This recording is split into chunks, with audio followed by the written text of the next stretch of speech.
I'm gonna let our colleague Jennifer Olson the privilege of introducing her. So Should I come to you? Okay.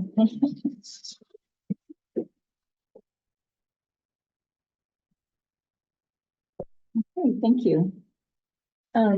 So Marian Jerry Karanu is a senior program officer at Rural Outreach Africa.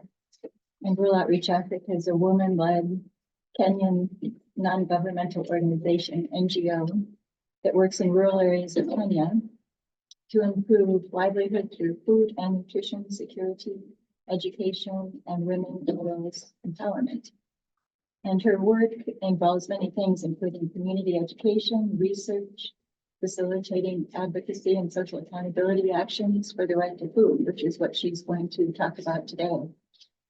And she is the convener of the Right to Food Coalition Kenya, which is a diverse and inclusive alliance of 40 civil society organizations advocating for equitable access to adequate, nutritious, and culturally appropriate food in Kenya.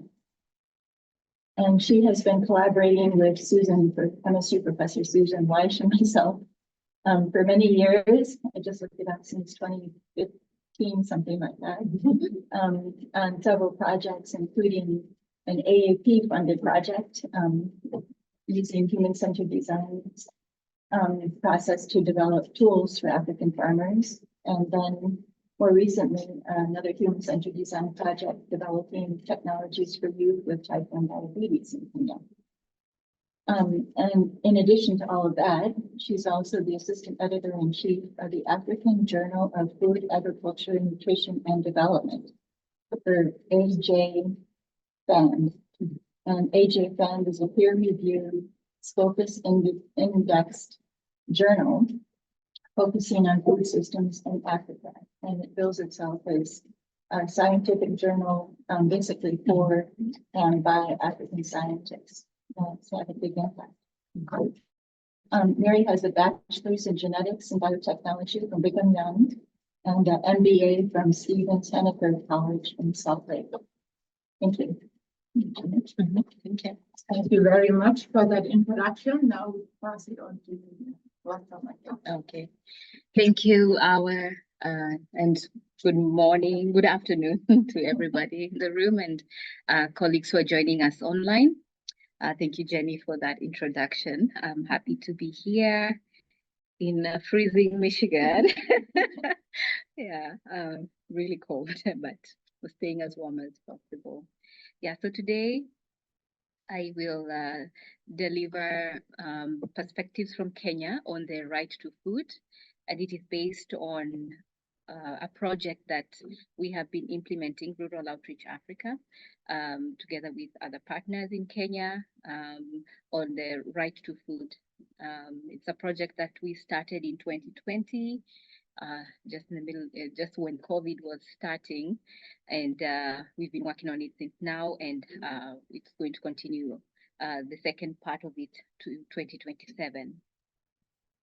Like Jenny said, I work at Rural Outreach Africa, and also Rural Outreach Africa is part of the Right to Food Coalition, where I am the convener. So the project that has enabled this work on right to food in Kenya is called Strengthening Rural Governance for the Right to Adequate Food. It is a project that is funded by the German government and through a German NGO, international NGO, I should say, called Welthungerhilfe, that's down here. The project is implemented in 4 countries, Kenya, Malawi, Burkina Faso, and India. And also there's work going on at the regional level, at the Africa Union level, by the Alliance for Food Sovereignty in Africa. They're leading efforts to deliver a food policy for Africa. So these are the 4 countries from 2020 to this year, and the first phase of the project. And going forward, from September of this year to 2027, two other African countries will be joining the project. In addition to Kenya and Malawi, we will have Zimbabwe and Ethiopia. In Kenya, we have two organizations working on this project. That's Rural Outreach Africa and the Institute for Social Accountability. I should say the project strengthening rural governance for the right to food the activities or the work revolves around building awareness of rights holders who are citizens about their rights and entitlements on the right to food, building awareness about services and even programs that help them to realize or enjoy their right to food. Again, we do a lot of sensitization of duty bearers, that is state officers, government people, about their roles and obligations towards the right to food and other human rights. Again, with duty bearers, we enhance their capacities to deliver services for the right to food. For example, setting up of grievance redress mechanism. So when you're implementing a right to food or a human rights project, there's so many issues and so many violations, and citizens have to have a way to channel these grievances or what they're seeing, to report what they are seeing as violations of right to food. And so together with the county governments, we are establishing a grievance redress mechanism so that these violations or grievances are addressed. Then at national level, the project is working with other civil society organizations to frame a legislation on the right to food. So the right to food is in our Kenyan Constitution, Article 43, 1C.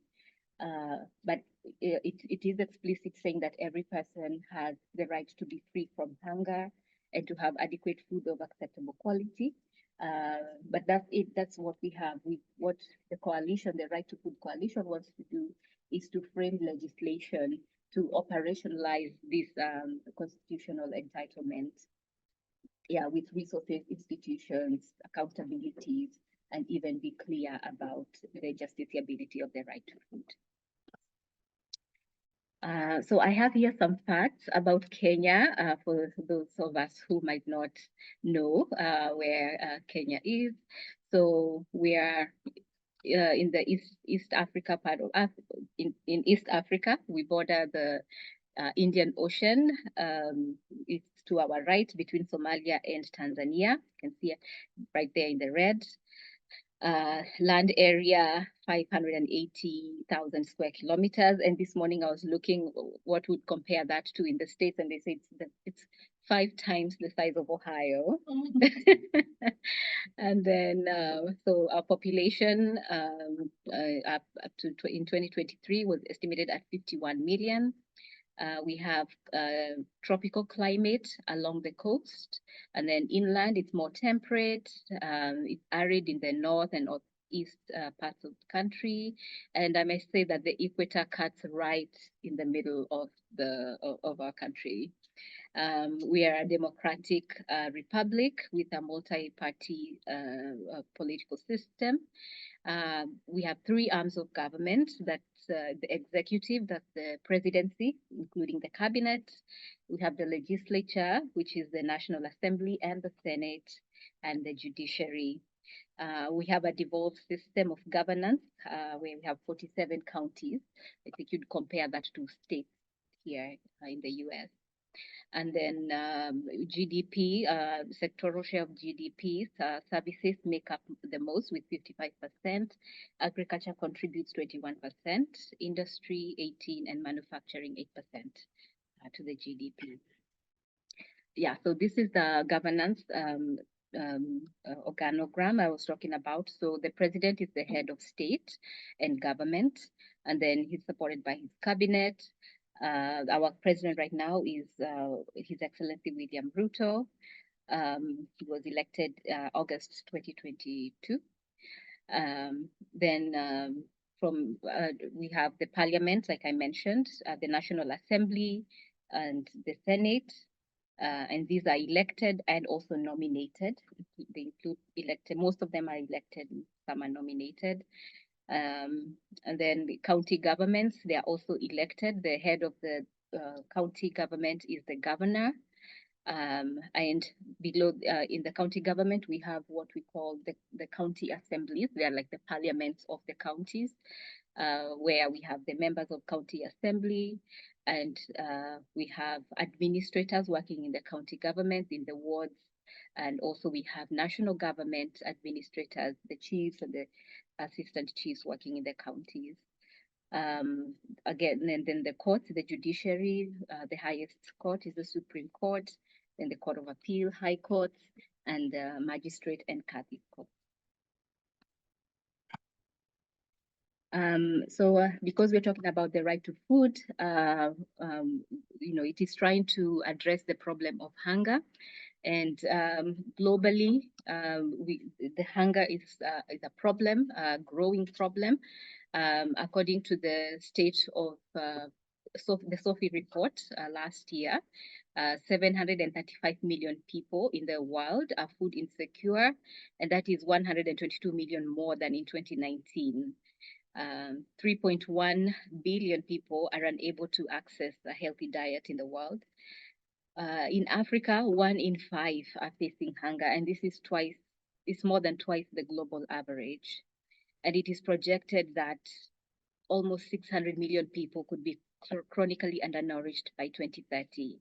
And in 2030, we know we have the goal, zero hunger goals, the Sustainable Development Goals to achieve zero hunger, but the projections are not looking so good. A third of our food is either wasted or has post-harvest loss, cannot be consumed.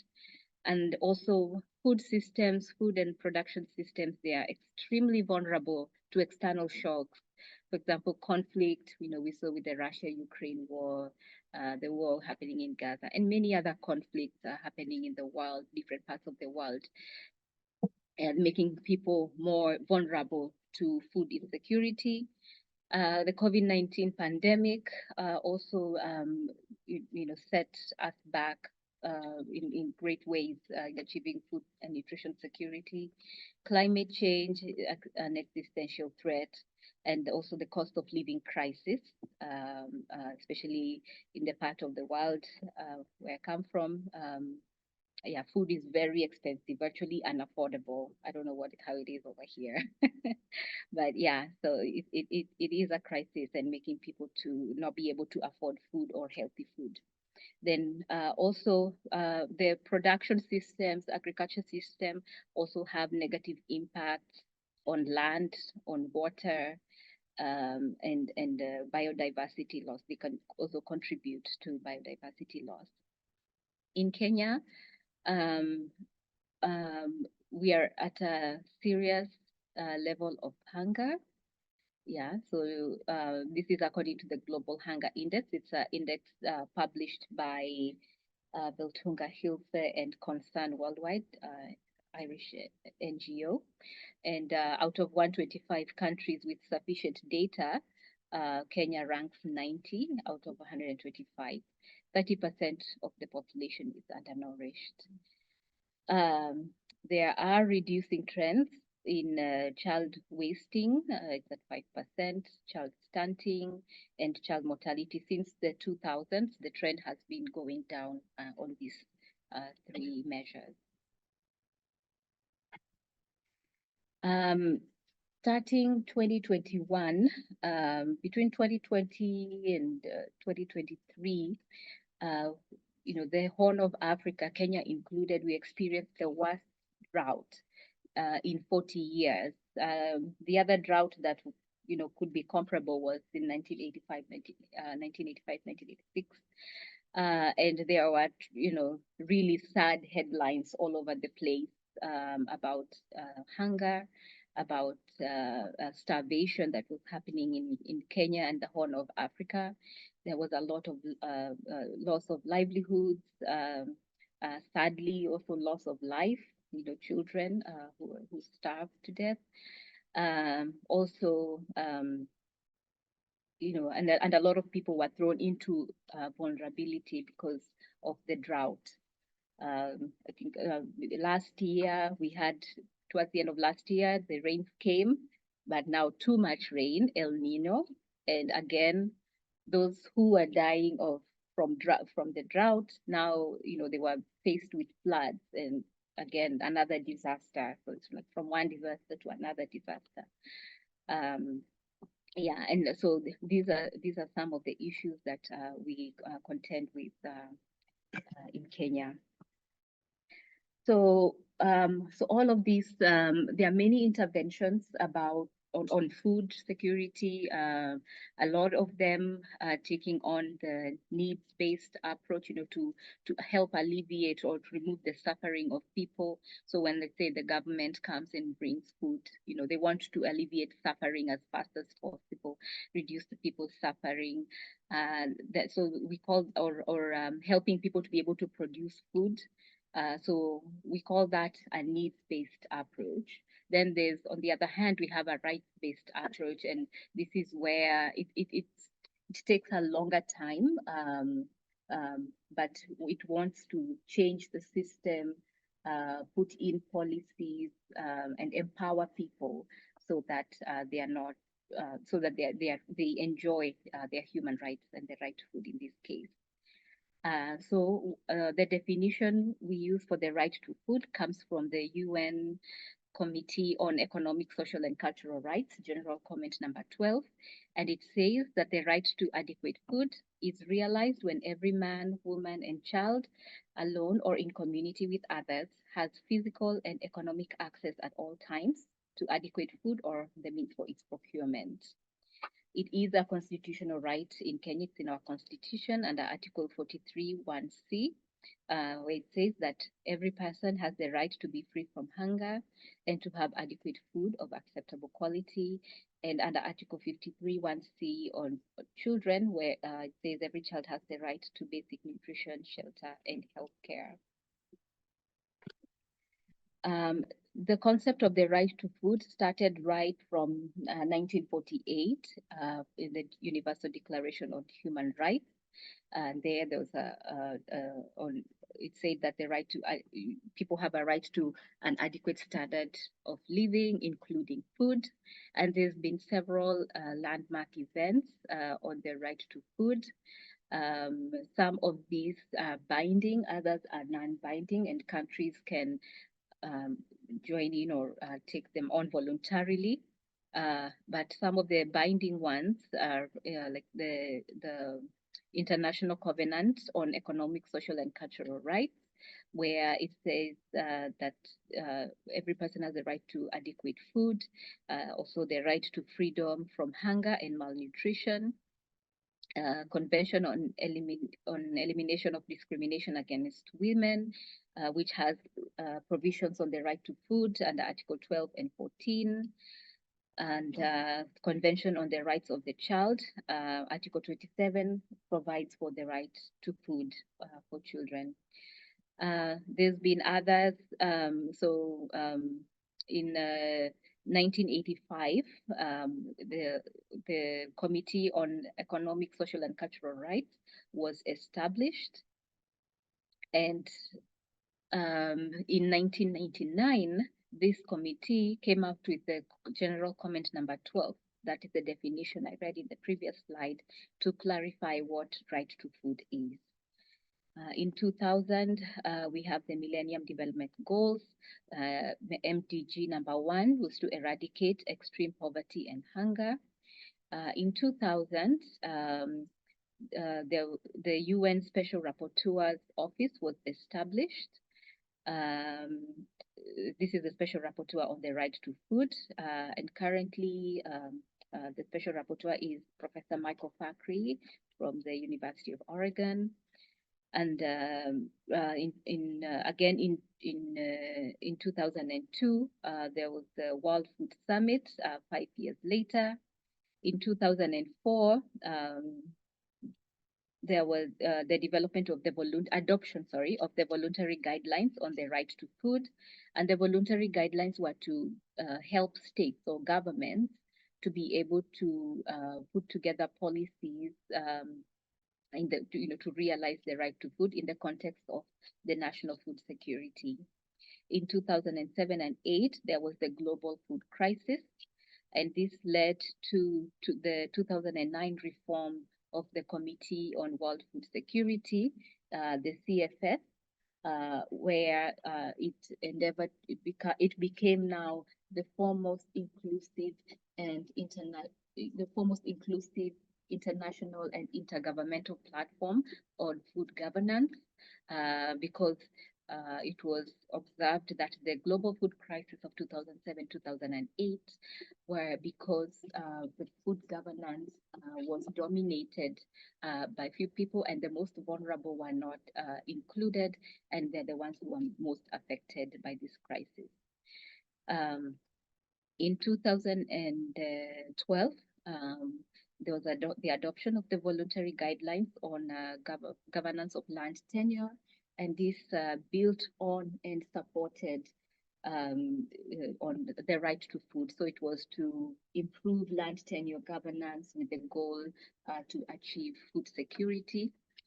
In 2015, Agenda 2030, which is SDG 2 on about zero hunger. In 2019, the Africa Commission on Human and People's Rights adopted Resolution 431 on the right to food and nutrition in Africa. And then there's been many others. These are just highlights. And then in 2023, there was the adoption of the guidelines on gender equality in the context of food security. And this year, we will mark, this year in November, we will mark the 20th anniversary of the voluntary guidelines on the right to food. So like I said, some of these are voluntary. States can decide to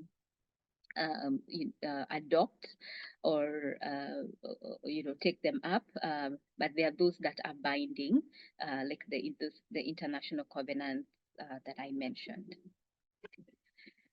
In Kenya, we monitor. In Kenya, the international law forms, according to Article 2, Part 5 of our Constitution, says that the general rules of international law form part of the law of Kenya, and that any treaty or convention ratified by Kenya forms part of the law of Kenya. So that's why we monitor what commitments or what treaties ratified by Kenya internationally, because we can use that to bring a case, in the courts of Kenya, and it can be ruled upon the international laws that Kenya has signed up on. So there are 5 dimensions we use in the right to food, and one is the availability of food, so being able to feed yourself from productive resources or from distribution, processing, and market systems. Then stability of food. Food supply should be stable over time and at all places. Access to food, both economic and physical. Sustainability. Natural resources should be managed in a way that they ensure food availability for present and future generations. And then the adequacy of food, that is, food has to be nutritious, safe, and culturally acceptable. The right to food lays on the foundation of human rights principles of participation, accountability, non-discrimination, transparency, human dignity, empowerment, and rule of law. Yeah, so these are the foundations of right to food, these principles. And this is what when we are training duty bearers or sensitizing duty bearers about their obligations, we use these principles. We refer to these principles to see whether the policies or the systems that they have embrace these principles. With the obligations of the state in fulfilling or in human rights programming, the duty bearer has a responsibility to respect, protect, and fulfill human rights. And in respect, it means that governments must not deprive people of their rights or interfere with persons exercising their rights. For example, the right to protest. it is a constitutional right, and sometimes we see our governments, when we go to the streets to protest the cost of food, they don't want that. This heavy-handedness of the state in preventing protests. In protecting of rights, governments must prevent third parties from violating human rights um, and the rights of others. And here the state should prosecute the perpetrators, enact laws and create mechanisms, and also educate people about their rights. In fulfilling, the states or governments must take positive actions to facilitate enjoyment of basic human rights. And so they they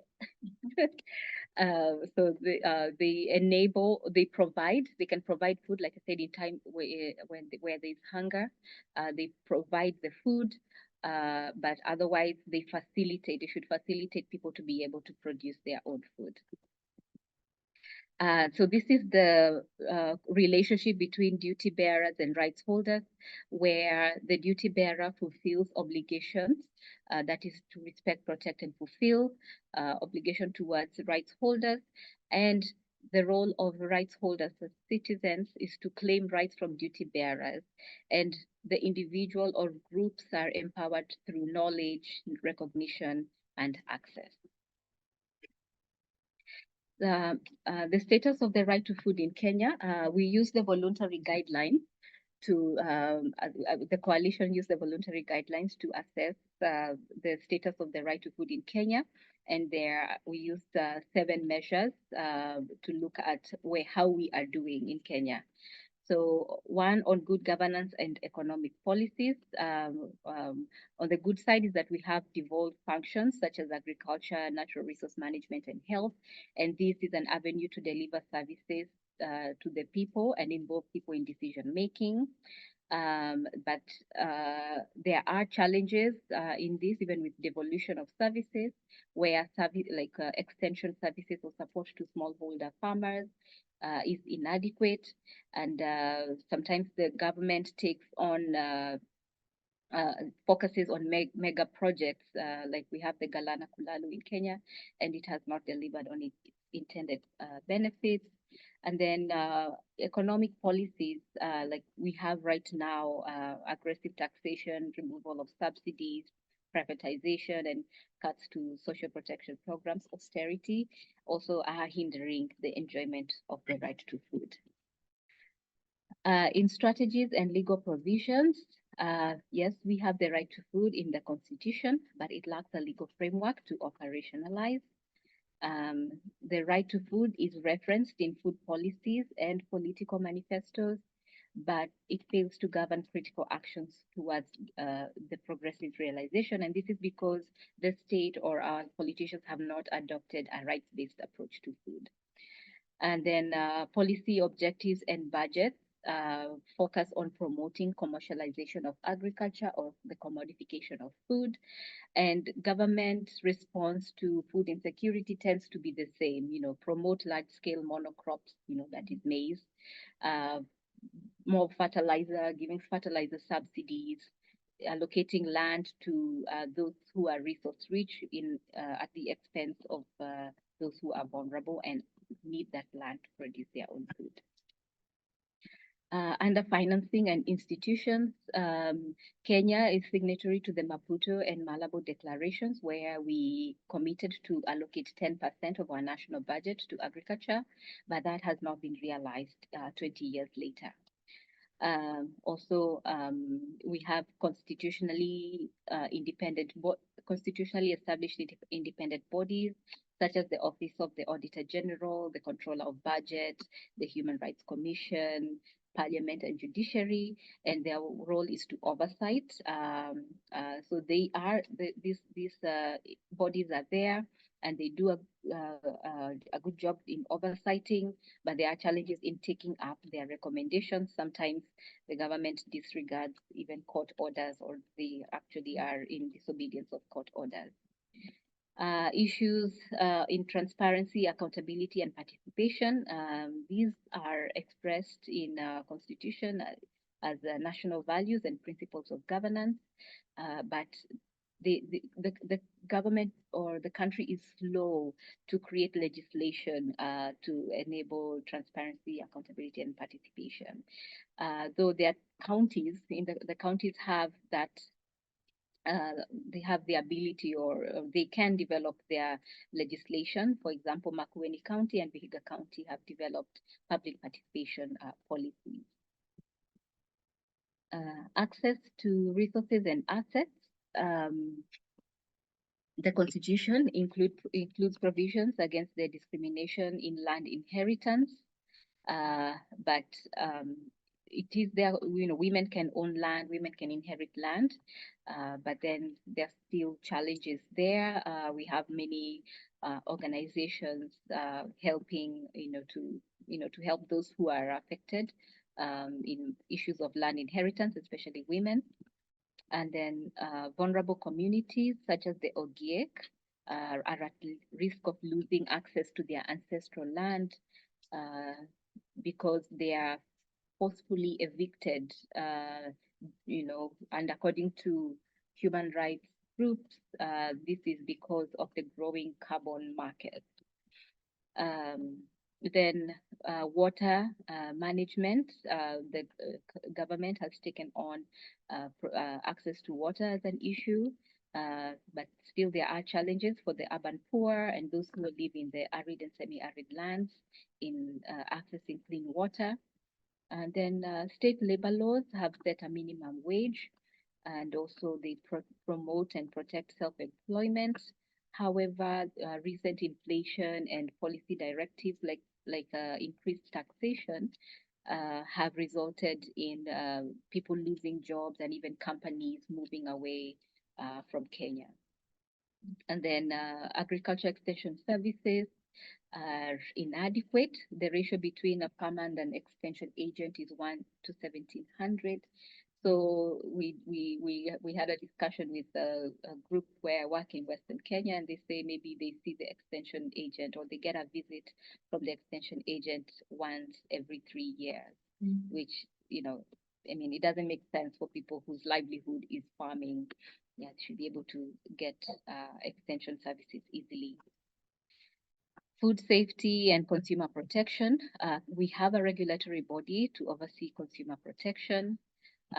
There's emphasis in food safety by demanding transparency, traceability, and labeling. But unfortunately, the state does not do a good job in holding producers and retailers accountable for their practices. For example, there have been cases of unsafe food in the market. We called it mercury sugar, sugar that was tainted with mercury. And yeah, to this day, we don't know what happened, if the state prosecuted, those people who brought in that consignment. Also, the lifting of the ban on GMO and also the push to enact punitive seed laws, which criminalize informal seed trade, points to failures of the state to promote food and seed sovereignty. Nutrition. There are many programs and a large focus on nutrition to promote healthier dietary choices, school nutrition programs, school feeding programs also, and nutrition in the education curriculum.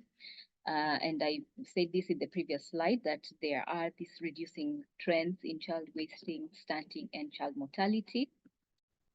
Also, we have national guidelines for healthy diets and physical activities, and then also policies on food fortification and for staples such as cooking oil and maize flour. Then support to vulnerable groups and safety nets. We have safety net programs like the Inua Jamii, where the elderly, orphan and vulnerable children and persons with disabilities, they receive about $20 monthly to help them, with access to food and other services like health. Also, we have well-functioning early warning systems. But again, there are challenges in disaster preparation and response by the state.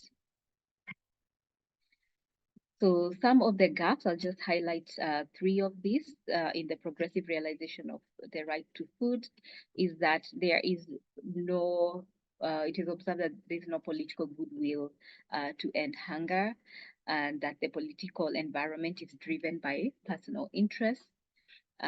Also, there is a general lack of coordination and poor implementation of strategies, financing, and follow-up mechanisms. Sometimes policies work at cross purposes. Exclusion of producers and vulnerable groups in decision-making processes leads to the widening inequalities in income and access to food. And corruption continues to leak resources that would go towards progressive realization of the right to food. So I said that I'm the convener of the Right to Food Coalition. So this coalition, we do a lot of advocacy on right to food. We are pushing for legislation to operationalize the constitutional provision.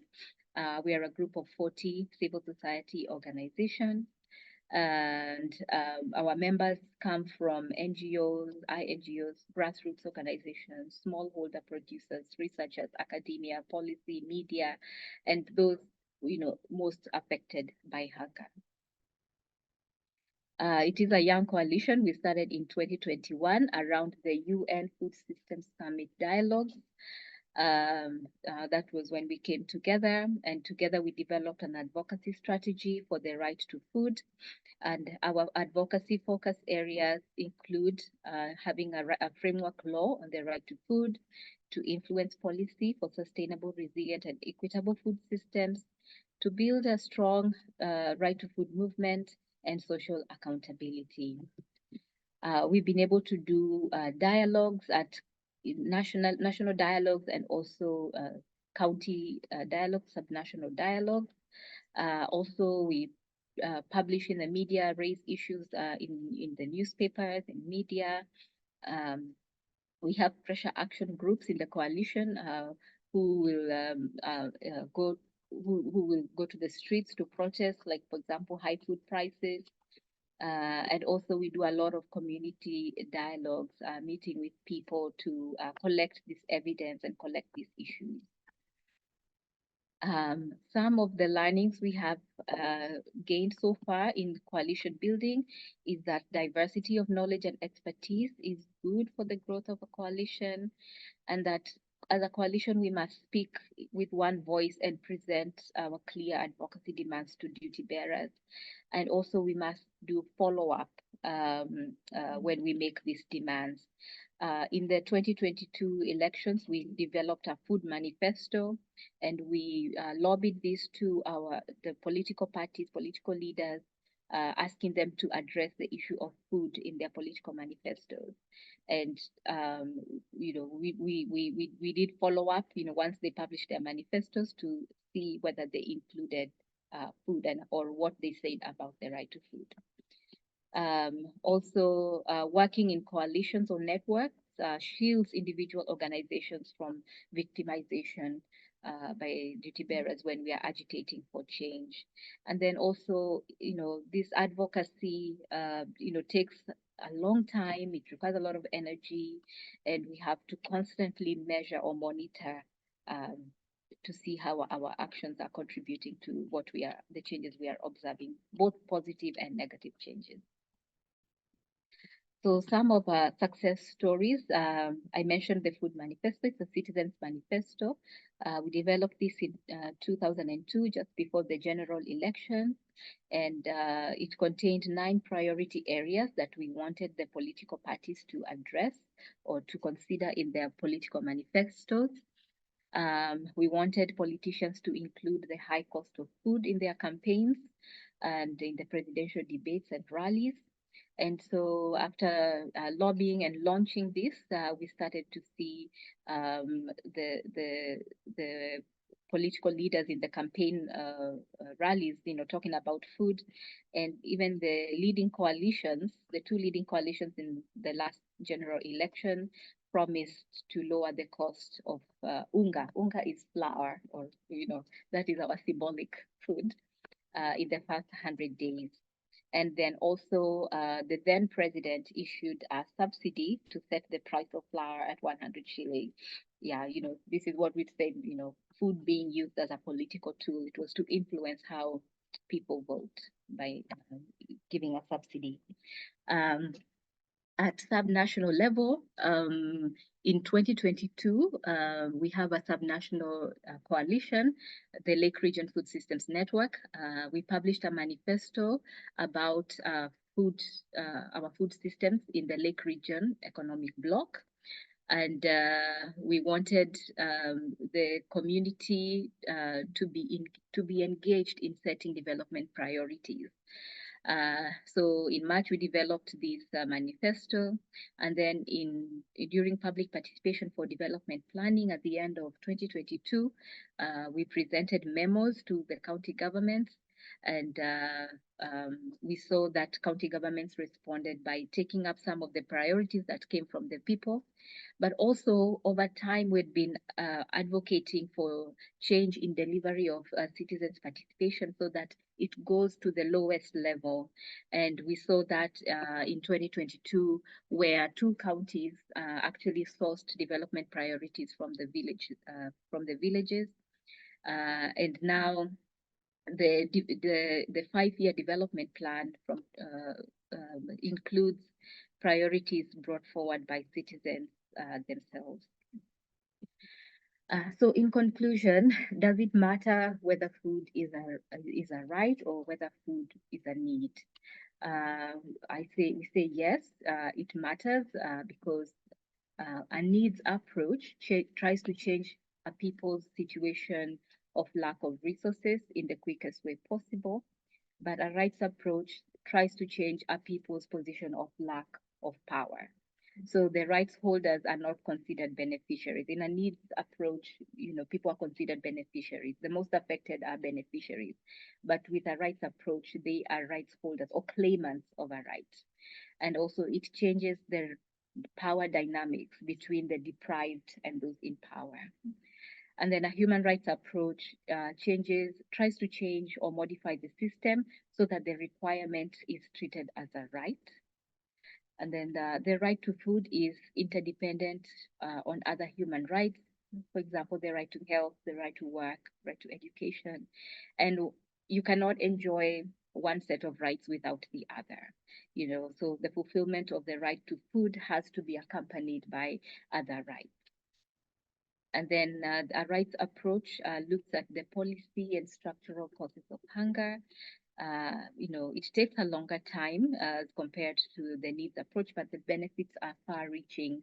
And once, people start to see changes or start to enjoy one right, it has a ripple effect on other rights. For example, in Vihiga, Western Kenya, where I work, because we've been doing a lot of education and promotion of the right to food, and people are starting to see changes, for example, in the way the administration is delivering services to them for the right to food. Now they are agitating for changes in right to education, where there is corruption, they are exposing corruption in education bursaries, education scholarships. So it has other far-reaching effects to other rights. So I would like to acknowledge and thank the people who make this work possible or have helped us to see what I've presented to us today. The Subnational Coalition, that's the Lake Region Food Systems Network, the Right to Food Coalition, that's our national coalition, and then the German Corporation and Weltunga Hilfe, who have made this work possible. Just want to say thank you to them. And thank you to you for for listening to me today. And I will allow for any comments or questions. Thank you so much. So I will answer this first round of questions. Thank you so much for your questions. So the question from Susan, what food security looks like? What food insecurity looks like day to day, and you've actually talked about some of what it looks like. how many meals do you eat in a day? How much, how many times do you eat in a day? Sometimes, one or, 2 times. Decisions about food. Yeah, so like I said, healthy diet. Are we looking to, just, get just enough food to fill our stomach without looking at, how diverse the food is, how balanced the diet is, or decisions, like you said, Susan, about, yeah, education, to educate my children, what concessions, families make about, with the little resources that they have. Also, another way it looks like is, children not going to school, or children who go to school because they will maybe get something to eat at school. So that's another way that food insecurity looks like. People in urban informal settlements, like I said, buying whatever is available without considering the safety of food. Sometimes that also that shows food insecurity in urban areas. Thank you, Jenny. Your question about our work in Vihiga and Kakamega. Yeah, so Rural Outreach Africa has been working in the western part of Kenya, Vihiga, Kakamega, for the last 40 years. Our work involves improving livelihoods of rural people through food and nutrition security agriculture projects.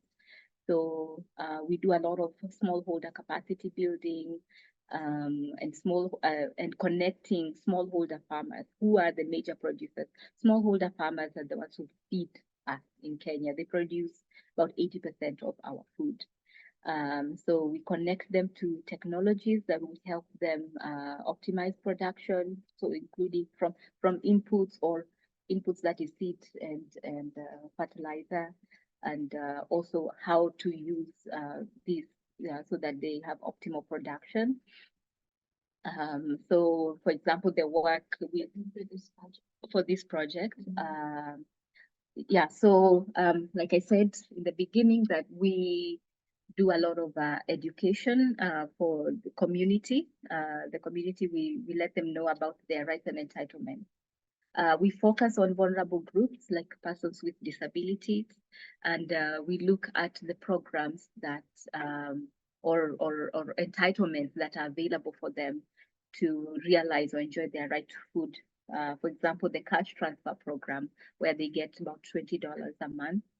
And with this program, we educate them that how you qualify for this program, how when there's registration, the county publishes this information, and we also help them to register or bring this information closer to them. Also working with the county to deliver better on some of these services. For example, a disabled person, having to walk, 2-3 kilometers, to be able to be registered for a service like this. So, we work with the Department of Social Services so that, kind of to highlight, these challenges, and help, ask them to be able to move closer to where the people are, to bring these services closer to the people.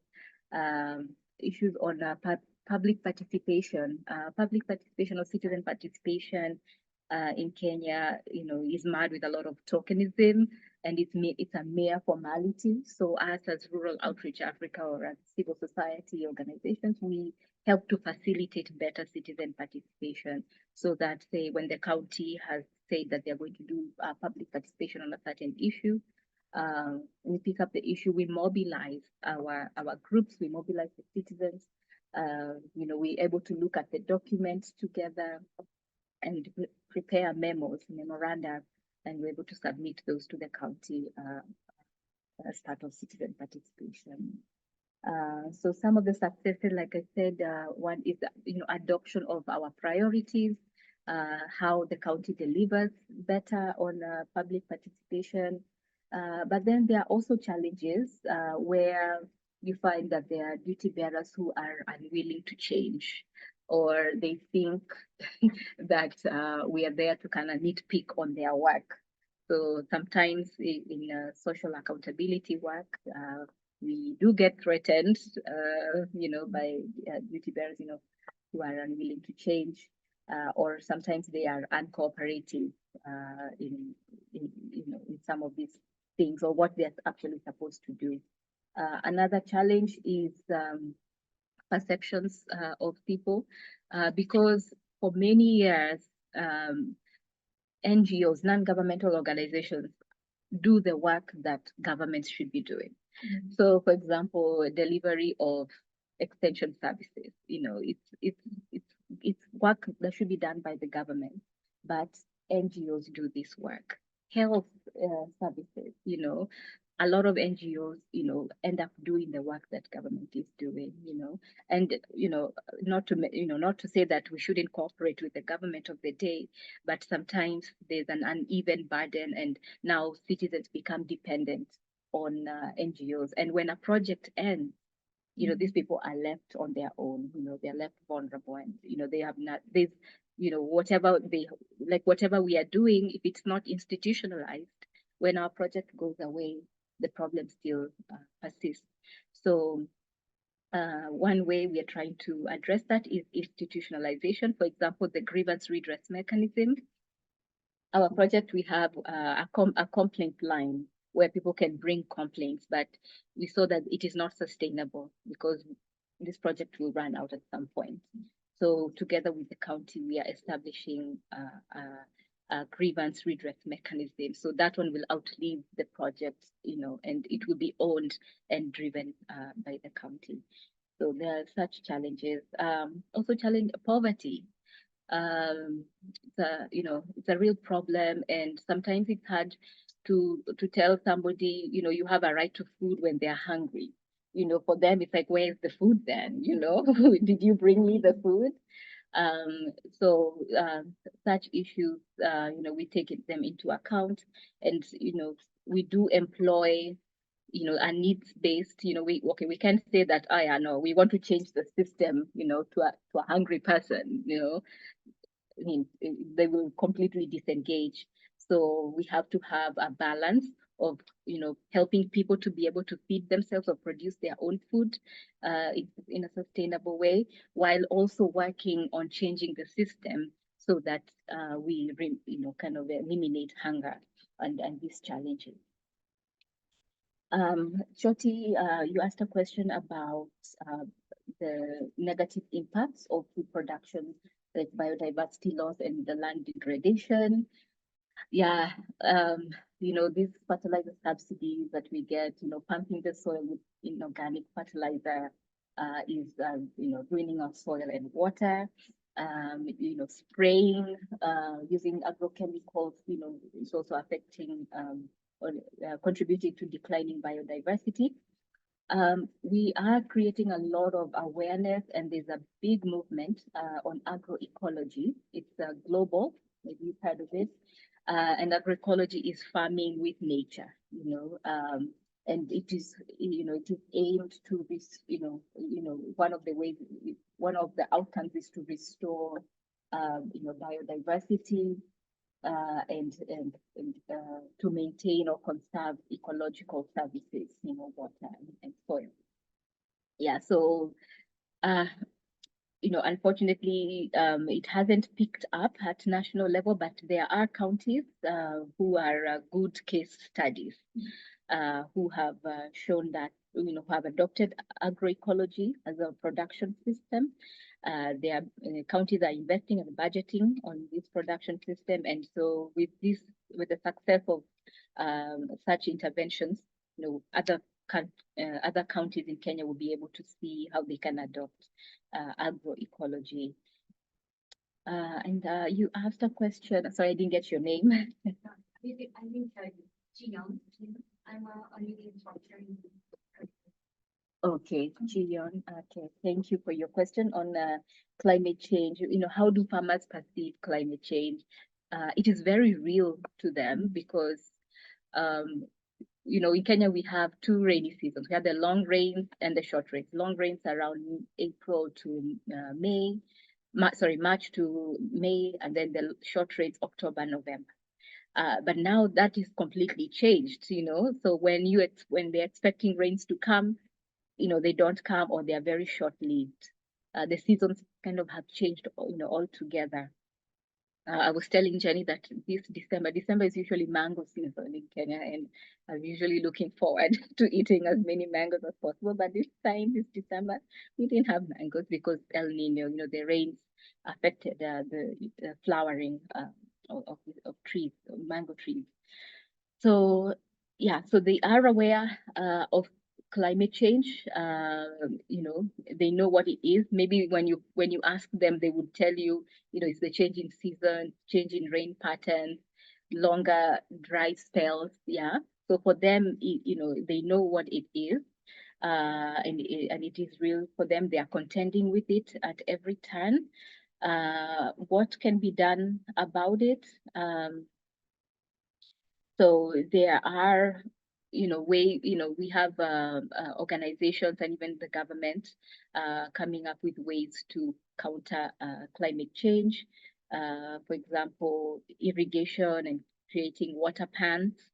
So that is at household level. So a farmer can create water pans to like harvest water. And you know, during you know, coming up with irrigation, like affordable irrigation for those who have access to water, but also at a national scale, you know, there's this what is it called, where people get compensated for the effects of climate change. Reparations. Yeah, there's a word that is being used.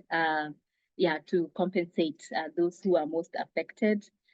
We have civil society organizations agitating or promoting so that farmers can be compensated for the effects of climate change, because you know, we don't contribute so much into, you know, climate change or greenhouse gas emissions, but we end up bearing a lot of those problems.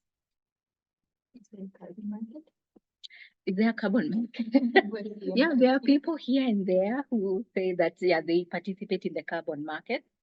Again, like I mentioned in my presentation, indigenous communities, those who live in the forest, like the Ogiek, they are being forcibly evicted out of their ancestral land, you know, because it is being said that they are destroying, you know, forests, but yet, you know, they've been living there for years. They're the ones who conserve these forests and you know, these lands. So you know, they are being forcefully evicted, you know, because of this whole, you know, carbon market. So as a civil society, us and other groups who are working directly with them, we are monitoring the situation and raising the alarm yeah, when this is happening. Yeah. We have some questions online. You can just have access to them. You can just do it. Okay.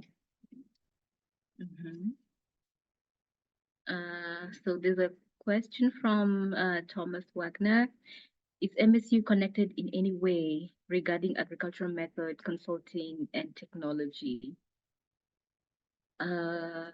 Yes, I would say maybe Jenny, you can also help me answer this question. Yes, I know MSU works closely with Egerton University. It's an agricultural university in Kenya. Also with policy think tanks like the Tegemeo Institute. Yeah, so yeah, they are involved through Tegemeo, through Egerton University. And then, oh, sorry, or more broadly, the USDA or US government in general with food. USAID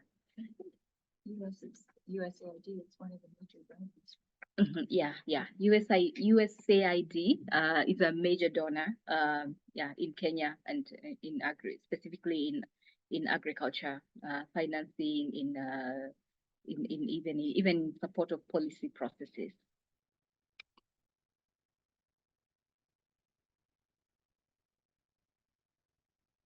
Did I lose the question?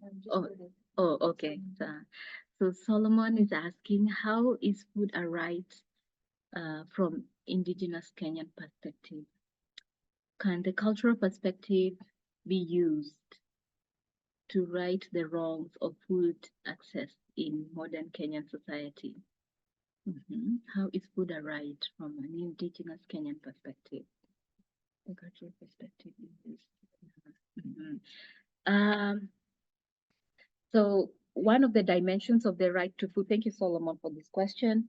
One of the dimensions of the right to food is that food should be culturally acceptable.